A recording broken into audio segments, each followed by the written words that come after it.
Anger as a mask. What's actually living underneath our anger? What are the deeper emotions that sit beyond that? And unfortunately, we guys have had a history of converting every emotion into anger. Times have changed, and we know that. But for us men, learning to go deeper, go underneath the anger, is what this channel is all about. How do we learn to feel into the deeper emotions that are sitting underneath our anger? This is not an easy journey, and there's no judgment in this journey. What's really wonderful is that we men are starting to put our hands up and make the call to get some help with it. You know that moment when it's already happened, you know, the tone in your voice went up before you even decided anything. The door shut a bit harder than you meant it to. Your jaw's tight, your chest is hot. And somewhere in the back of your head, there's a small voice going, where did that come from? Go figure. Why am I feeling this way? Yeah, that heat, that speed, it's faster than thinking. We're really good at the thinking that 2 + 2 = 4. Anger seems to arrive even before we've had a chance to work out what's actually going on. What's it actually about? And by the time you've noticed you're angry, you're already 3 sentences into being angry, a tad late. It might be at the kids over something small, a shoe left in the hallway. A bit of back chat on any other day wouldn't have registered at all.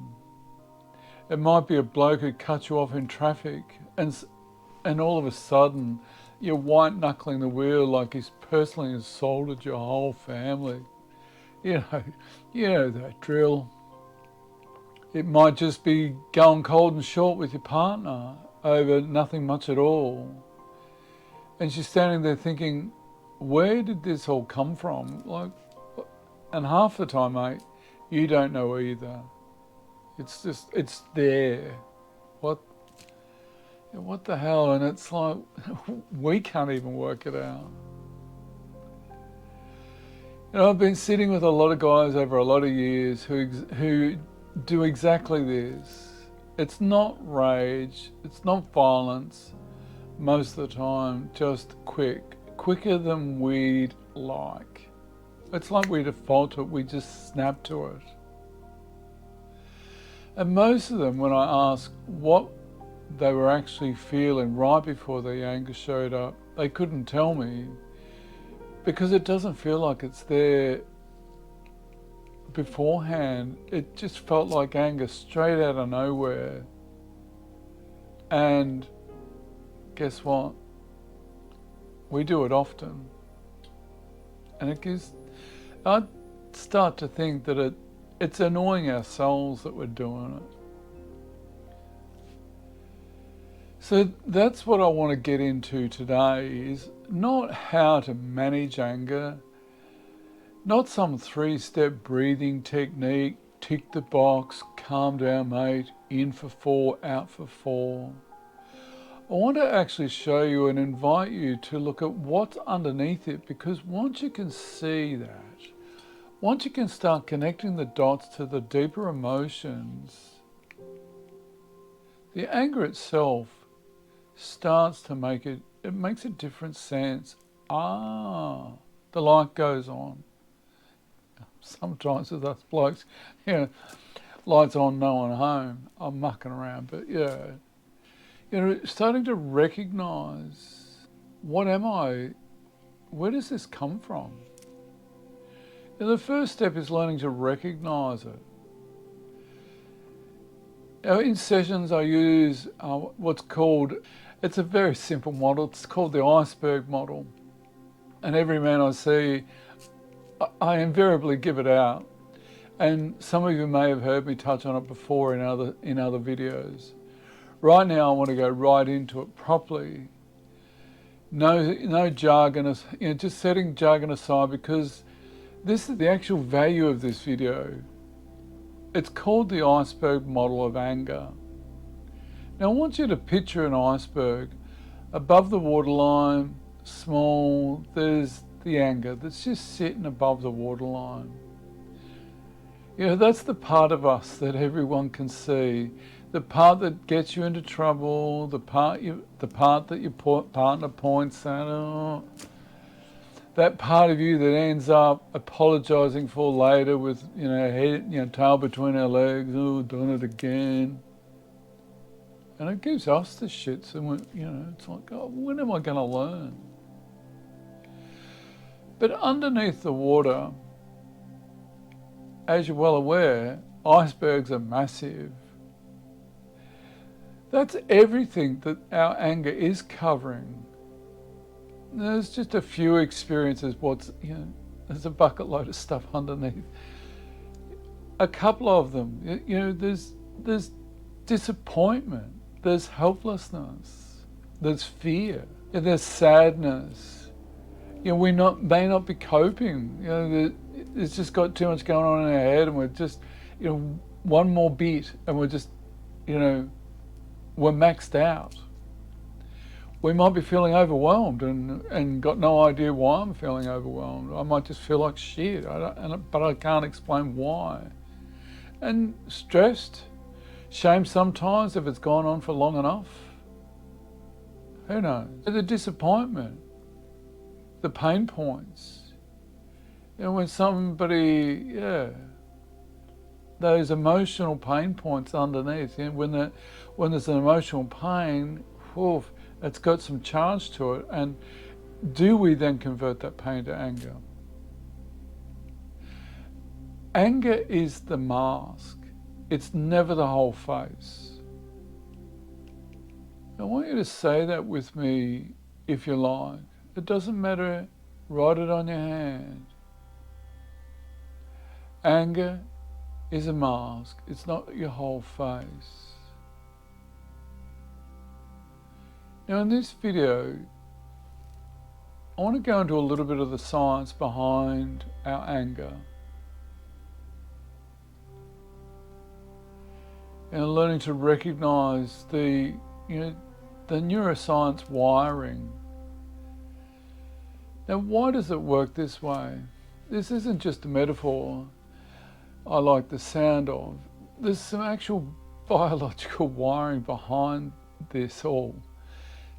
When something threatens you emotionally or physically, your amygdala, which is it's close to the brainstem, fires first before your thinking brain has even caught up.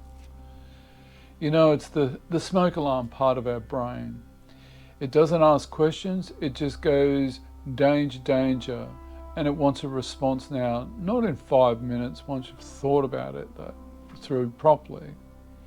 And for a lot of us, especially us men raised in the way we were raised, fight through it, toughen up, don't cry.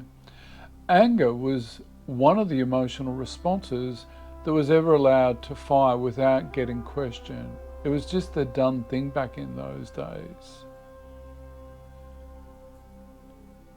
Not ideal, however. We can be sad and we got told you'll be right. Whereas if we got angry, we're just left alone.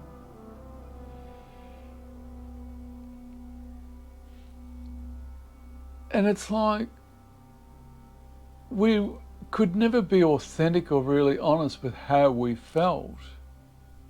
When we are sad, you'll be all right.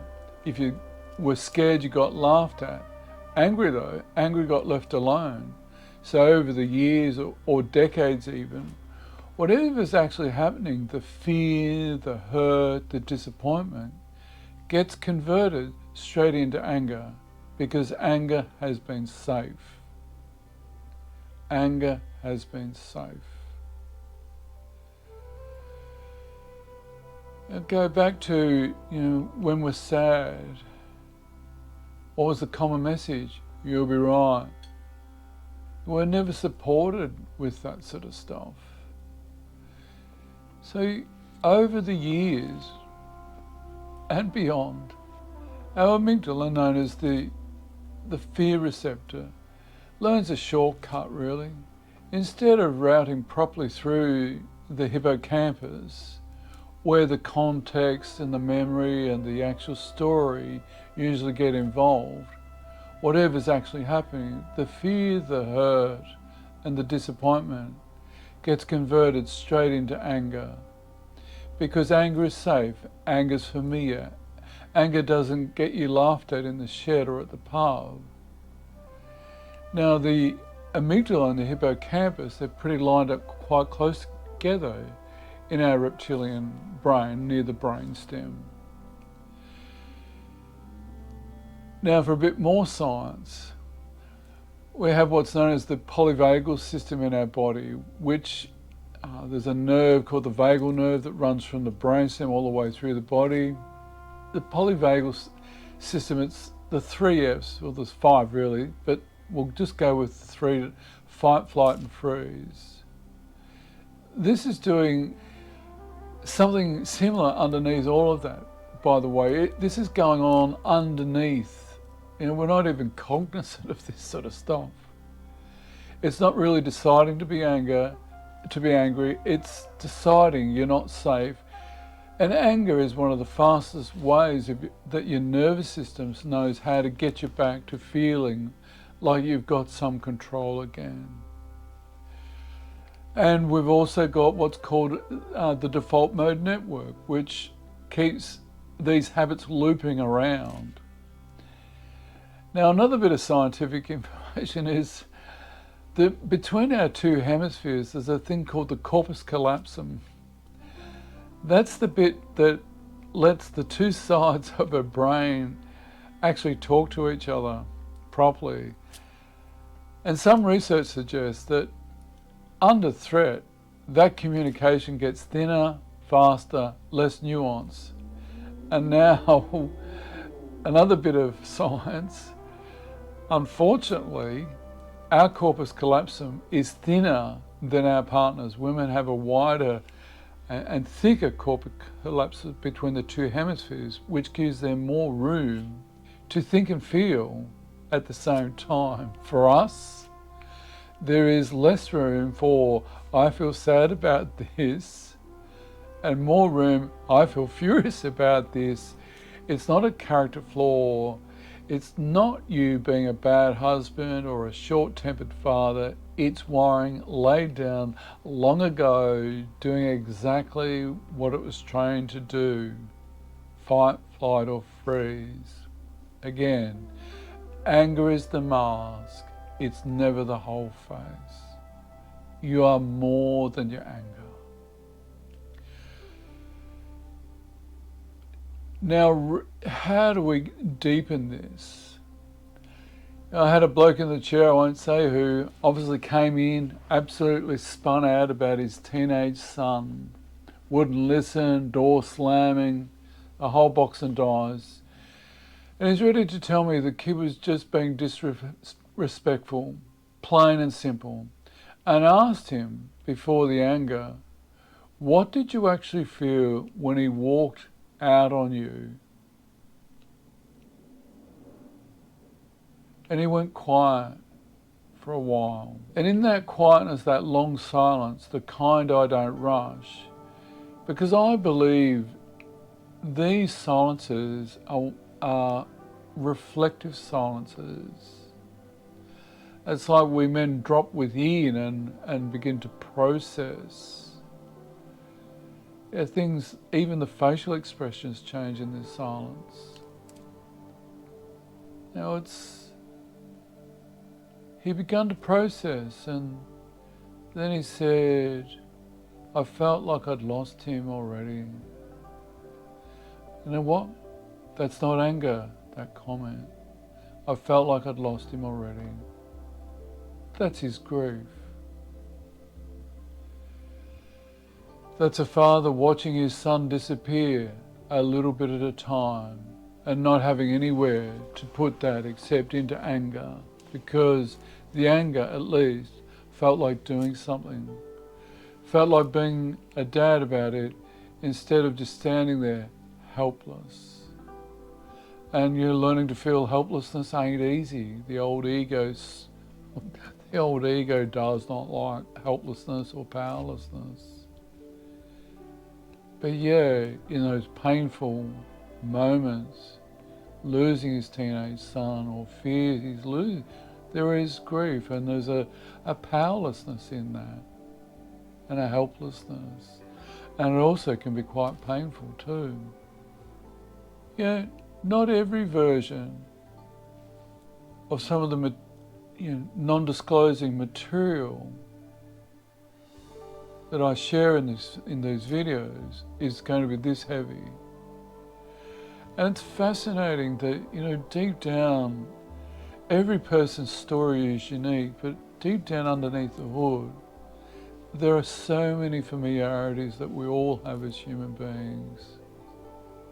I can think of another bloke, a tradie. He had a great sense of humour, and a lot of the guys I work with do, and he told me straight up, he wasn't the emotional type, which, yeah, I hear that a lot. He'd be fine all week, and then a few beers on a Friday night, he'd be ranting about his boss, about the government, about anything really. Properly worked up he was over things that if you could ask him cold stone sober on a Tuesday, he'd probably just shrug it off. Turned out, once we actually looked at it, it was exhausted, just plain worn out, overwhelmed, not coping underneath all that. But I'm tired and I need help wasn't a sentence he had access to. This is bloody ridiculous. And it's the same iceberg model, different bloke, different emotional thing hiding under the water. How do we drop down and begin to learn to explore these emotions that are hiding under the waterline of the iceberg model? Oh no, those emotional experiences like disappointment, helplessness, fear and sadness. That's what's sitting under the anger. And in some combination, most of the men I work with experience these things. We all do. We're always going to go through these difficult emotional processes in our lives. But when we're converted to anger, what's it doing to your marriage when when your partner only ever meets the mask and never gets to meet the disappointment that's underneath it?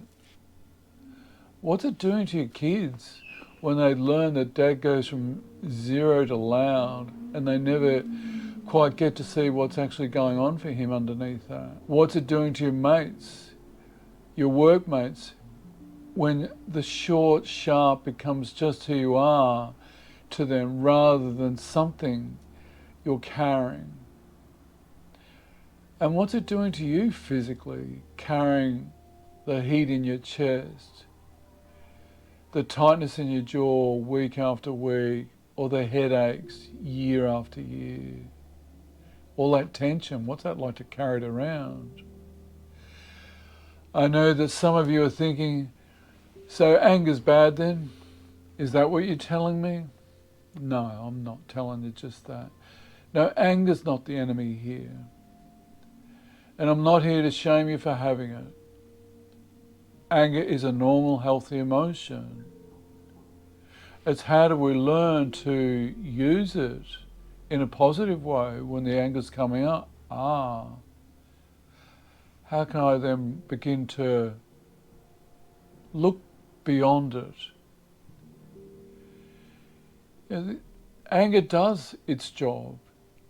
It's kept something painful from having to be felt directly, sometimes for years at a stretch, but it's protected you. But that protection that runs the whole show stops being protection and starts being the only room in the house that you're allowed to live in. You know, there are other rooms in this house, not just the anger room. You know, how do we learn to start moving into other rooms in our psyche, so to speak? So here's the one thing, the catch, and it's not a technique, it's an invitation. Next time you feel the heat come up, that speed before you say the sharp thing, or slam the door, or go quiet and cold instead, and yeah, guess what? Going cold, that's also anger too, just shut down anger. Or, you know, we're just wearing a different coat perhaps. I want to ask you just one question, just one. It's a simple one. What am I actually feeling underneath this anger right now? Pause on that. You know, you may not get an answer straight away, and the old brain's going to say, I don't know. It's common. That's all right.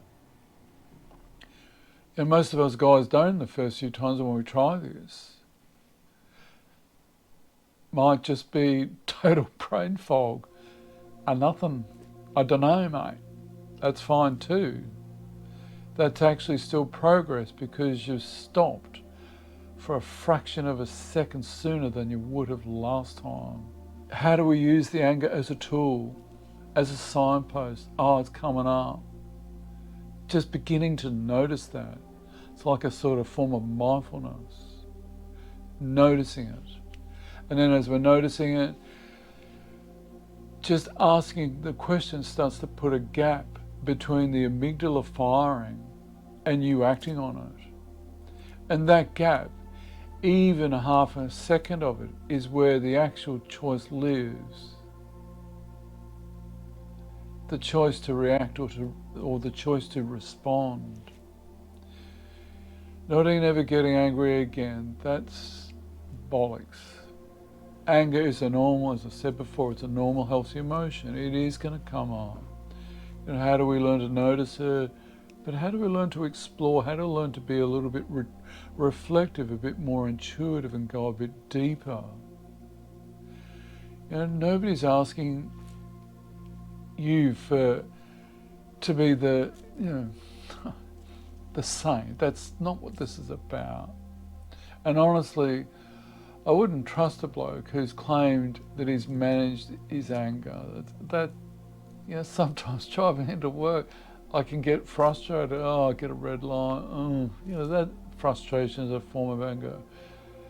And yeah, it's then the old negative mindset comes up.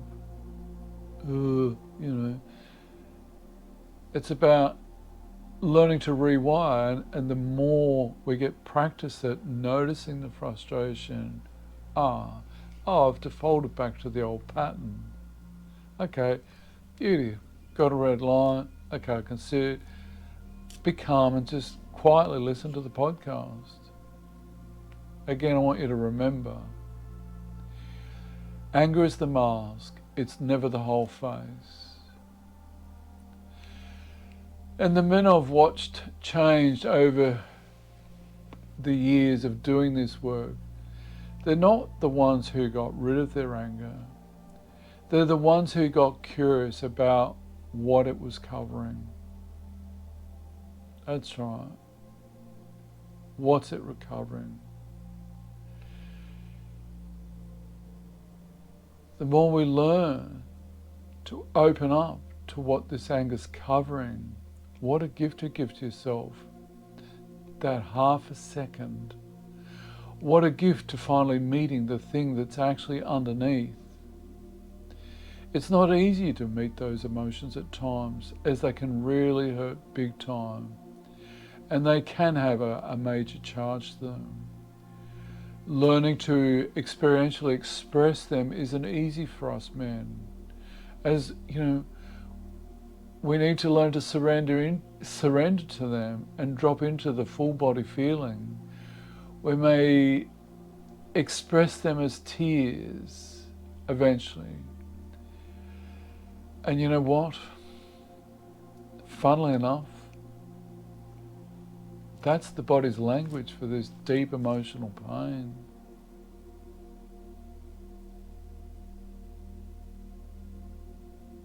Be gentle.